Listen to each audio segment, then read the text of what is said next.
दोस्तों, आज की कहानी है माँ तुम भाभी को मायके जाने क्यों नहीं देती। दोस्तों, कहानी शुरू करने से पहले अगर आपने चैनल को सब्सक्राइब नहीं किया हो तो कर लीजिए ताकि आपके पास पहुंच सके हर नया वीडियो। क्या बात है भाभी, आप कुछ दिनों से परेशान दिख रही। मैं आ गई हूँ इसलिए। क्या?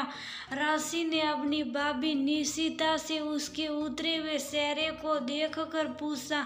ये कैसी बात कर रही थी? मैं क्यों आपके आने से दुखी होने लगी? आपके आने से तो इस घर में रौनक आ जाती है। देखिए माँ, रितेश और आपके दोनों भतीजे भतीजी बुआ के आते ही अपनी माँ तक को भूल जाते हैं और मुझ पर प्यार बस मेरे भांजे भांजी लुटाते हैं, निशिता ने कहा और चेहरे पर हल्की मुस्कान ले आई। राशि को लग रहा था कि जब से वो आई है निशिता पहले की तरह उसके आने से खुश नहीं दिख रही। रह कर वह फोन पर लगी रहती और बातें करते करते चेहरे पर परेशानी के भाव ऊपर आते। तभी निशिता के फोन की घंटी बजी। वह देखते ही परेशान वो अपने कमरे की ओर सब दी। राशि को भी पता नहीं क्या लगा, वह चुपचाप उसके कमरे की ओर कदम बढ़ा दी। कमरे में निशिता यूं तो धीरे धीरे ही बात कर रही थी, पर कुछ बातें राशि के कानों तक भी पहुंच ही गए। वह ये सब सुनते अपनी माँ सुमिता जी के पास जा पहुंची, जहाँ 4 बच्चे निशिता और राशि के दो बच्चे सुमिता जी के साथ खेल रहे थे और सुमिता जी के चेहरे पर सबके साथ होने की खुशी दिख रही थी। बच्चों, तुम लोग थोड़ी देर हॉल में जाकर खेलो, मुझे माँ से बात करनी है। कहते ही राशि बच्चों के कमरे से जाते दरवाजा भिड़ा दी। माँ, भाभी के घर में कुछ परेशानी है क्या? वह बात करते हुए रो रही थी। मुझे पूरी बात की ही बेटी हूँ ना, पहले अपने घर को देखना चाहिए बाद में मायके को। वह ऐसा क्यों बोल रही थी? मुझे कुछ समझ नहीं आ रहा, तुम बताओ।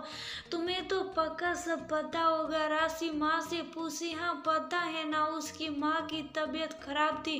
कुछ दिन पहले ही 2 दिन के लिए अस्पताल में भर्ती कराया गया था। वो घर आ गई है। निशिता माँ को देखने जाने को कह रही थी तो मैंने मना कर दिया कि ननद साल में एक बार आती हैं और तुम जाने की बात कर रही हो। सुमिता जी लापरवाही से बोली। माँ, तुम्हें समझ भी है तुमने क्या किया? वो भाभी की माँ है माँ, उनकी तबीयत खराब है, वह अस्पताल रह कर आई और तुमने उन्हें जानने से मना कर दिया बस इस बात पर कि मैं आने वाली हूँ। ताज्जुब है माँ, मना करने वाली भी एक माँ ही है। नहीं, तुम तो सास हो ना माँ, थोड़ी ना हो। फिर तो मेरी सास ने भी कुछ गलत नहीं किया था जब पापा की तबीयत खराब थी और मुझे सास ने बस इसलिए आने से मना कर दिया था कि बुआ सास पहली बार मुझे देखने आ रही थी।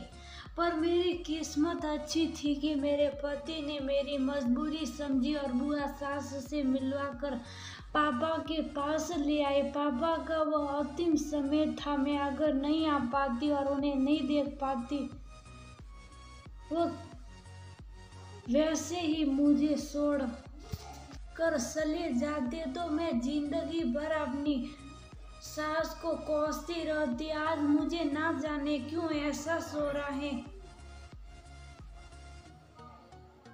बहुएं ससुराल में खुश क्यों नहीं रह पाती? कहती हुई राशि गुस्से में माँ को देख कमरे से निकलकर निशिता के कमरे में गई। भाभी, अपना सामान पैक कीजिए अभी के अभी, शायद तो बच्चों को भी ले जाए, नहीं तो उन्हें यहीं छोड़ दे और जाकर अपनी माँ को देख आइए। आप भी ना भाभी, वो माँ है आपकी और आप बस मेरी वजह से। कहते हुए राशि अपना सिर पकड़कर बैठ गई। उसे खुद पर गुस्सा भी आ रहा था और अपनी माँ की सोच पर भी। अरे क्या हुआ दी, आप ऐसे क्यों बोल रही? निशिता को कुछ समझ नहीं आ रहा था। आपकी माँ की तबीयत ठीक नहीं है ना भाभी? तो बताइए आप भला कैसे खुश रह सकती हैं? मुझे लग रहा था कोई बात तो है जो आप इतनी परेशान है। अभी माँ से पता चला, आप अभी निकल जाइए, 5 घंटे का रास्ता है। जब तक आप माँ को देख नहीं लेगी ना आप खुश रहेगी ना मुझे खुशी मिलेगी। कहते हुए राशि भाभी का सामान पैक करवाने में मदद करने लगी। निशिता हैरान परेशान हो, कभी ननन को देखती, कभी कपड़े रखती। तभी सुमिता जी की आवाज सुनाई दी, बहू रितेश ने कार भिजवा दिया, वो आता ही होगा, जल्दी से सामान पैक कर निकाल लो। निशिता सास की बात सुन दौड़कर कमरे से बाहर निकली और बोली, सच में मैं आऊँ ना माँ, जाऊँ ना माँ, आप राशि दी को लेकर नाराज? निशिता रुक रुक कर कह रही थी, नहीं बहू, ये तो तेरी ननन ने ही मेरी आंखें खोल दी। मैं भी ना ईश्वार्थी हो गई थी, तू किसी की बेटी भी है और कोई तेरी माँ भी ये भूल गई थी। बस याद रहा तो राशि के लिए कि वो आ रही। तुम बच्चों को छोड़कर जाना, नहीं तो वहाँ ये शैतान तुम्हें परेशान करते रहेंगे। सुमिता जी ने निशिता के सिर पर प्यार से हाथ फेरते हुए कहा, हाँ माँ, अभी बस माँ को देख आऊँ तो तसल्ली मिलेगी, नहीं तो फोन कर देख कर सुनकर उसके दर्द को बस महसूस कर रही थी। पास जाकर मिलने से, उसके स्पर्श से उसको महसूस कर खुशी मिलेगी। कहते हुए निशिता सामान ले बच्चों को हिदायत देते हुए कि दादी बुआ को तंग नहीं करना कहकर निकल गई। 2 दिन बाद जब वह लौट कर आई, उसके चेहरे पर पहले जैसी खुशी व्याप्त थी, जिसे देखकर राशि ने कहा, ये हुई ना बात, अब लग रही हूँ मेरी पहले वाली भाभी। पता है भाभी, ये छोटी सी ही खुशी थी जो आपको माँ को देखने भर से मिल गई, और जो आप नहीं जाती, कुछ अनहोनी हो जाती तो जिंदगी भर खुद को ना आप माफ करती, ना मैं और ना हमारी माँ। इसीलिए दुख हो या सुख, इन खुशियों को नजरअंदाज कभी नहीं करना चाहिए। राशि निशिता के गले लग बोली, हाँ दीदी सही कह रही हैं आप, ज्यादा कुछ तो नहीं था, बस माँ बीमार है। सुनकर ही मन व्याकुल हो उठता, क्या करे, नाता ही कुछ ऐसा मेरे चेहरे की खुशी के लिए जो किया वो सच में कोई और नहीं कर सकता था।